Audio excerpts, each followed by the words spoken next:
आज 17 मार्च 2025 को कक्षा 12वीं का केमिस्ट्री का पेपर था और मेरे पास सेट बी है।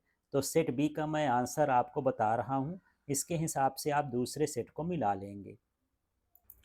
तो प्रश्न है, सत्य या असत्य लिखिए। तो पहला देख लीजिए, ऐसा विलयन जो सभी सांद्रताओं पर राउल्ट नियम का पालन करते हैं आदर्श विलयन कहलाते हैं। यह सत्य है। अगला है, सेल विभव कैथोड एवं एनोड के इलेक्ट्रोड विभवों के योग होता है। योग नहीं, ये अंतर होता है, इसलिए क्या हो जाएगा, असत्य हो जाएगा। फिर है, कैल्शियम आयन व मैग्नीशियम आयन ईडीटीए के साथ स्थायी संकुल बनाते हैं। ये सत्य है, दोनों स्थायी संकुल बनाते हैं।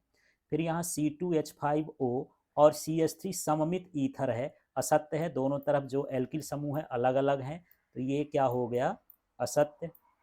इसके बाद यहाँ पर देखिए, कीटोन में कार्बोनिल समूह उपस्थित होता है। ये सत्य है।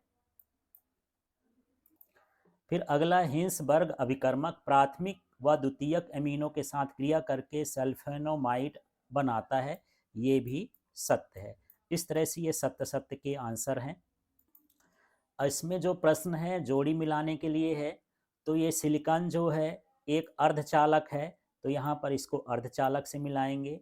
फिर K4FeCN6, तो यहाँ पर ये प्रति आयन है, क्योंकि ये आयरन में भी धन आयन होता है, पोटेशियम में धन आयन होता है, तो ऐसे संकुल को हम प्रति आयन बोलते हैं। इसके बाद ल्यूकास अभिकर्मक जो है ये सांद्र HCl और ZnCl2 का मिश्रण होता है। फिर फार्मिक अम्ल है, तो ये लाल चींटियों से मिलता है। फिर यहाँ पर जो मोनोसैकराइड है ये एक तरह की अपचायी शर्करा है। तो इस तरह से आप इसको मिला लीजिएगा, अपना आंसर देख लीजिएगा क्या किए हैं आप। चलिए अब देखते हैं वे प्रश्न जो एक वाक्य में या एक शब्द में उत्तर लिखने थे। तो यहाँ पर है, अतिचालक की चालकता का मान क्या होता है, अनंत होता है।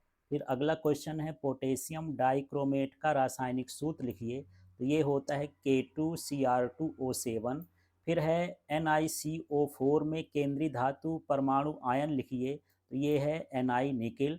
फिर यहाँ Ri, Rf, Rbr, Rcl एल्कील हैलाइडों के क्वथनांकों को घटते क्रम में लिखिए। तो जिनका परमाणु भार ज़्यादा होता है उनका जो है क्वथनांक भी ज़्यादा होता है। तो यहाँ सबसे ये हो जाएगा एल्किल आयोडाइड, फिर एल्किल ब्रोमाइड, फिर यहाँ पर ये एल्किल क्लोराइड, और लास्ट में हो जाएगा ये एल्किल फ्लोराइड Rf। इसके बाद अगला प्रश्न है, पुरुषों में आवाज में भारीपन के लिए उत्तरदायी हार्मोन का नाम लिखिए। तो ये होता है टेस्टोस्टेरॉन हार्मोन। अब अगले प्रश्न को देखते हैं, दो या दो से अधिक अवयवों का समांगी मिश्रण है।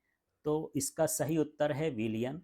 फिर वेग के ए की घात 1/2, बी की घात 3/2 व्यंजक में अभिक्रिया की कोटि क्या है। तो अभिक्रिया की कोटि वेग स्थिरांक में ये घातों का योग होता है। यहाँ 1/2 धन 3/2 करेंगे, जुड़ेगा 4/2 करेंगे, फिर इसका भाग करेंगे तो ये 2 आ जाएगा। तो सही उत्तर हो जाएगा 2।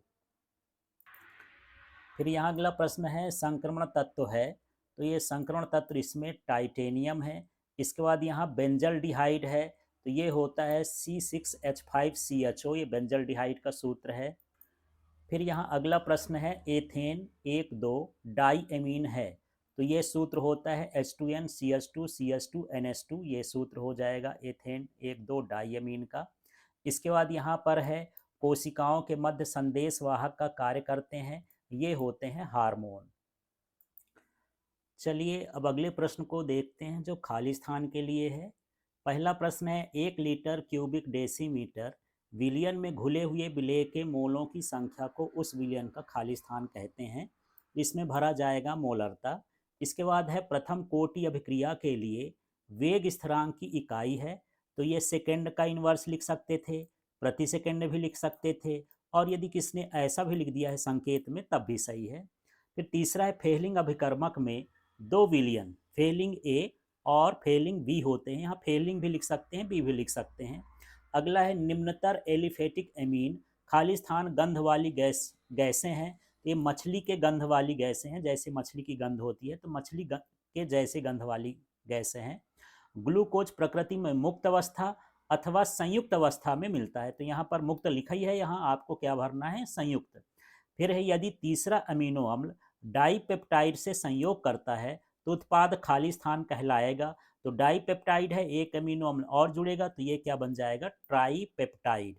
तो इस तरह से ये इसके आंसर है। इससे आप मैच करके अपना ये मिला सकते हैं। बड़े क्वेश्चन को आप जो है बाकी के चैप्टर वाइज वीडियो से देख सकते हैं। Thank you.